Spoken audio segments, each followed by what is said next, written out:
முதல எழுத்தெல்லாம் ஆதிபகவன் முதற்றே உலகு கற்றதனாலாய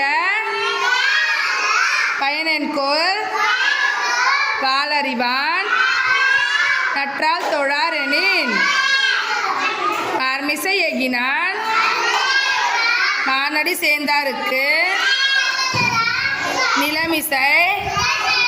நீடு வாழ்வார் தொட்டனை தூரும் மணற்கேணி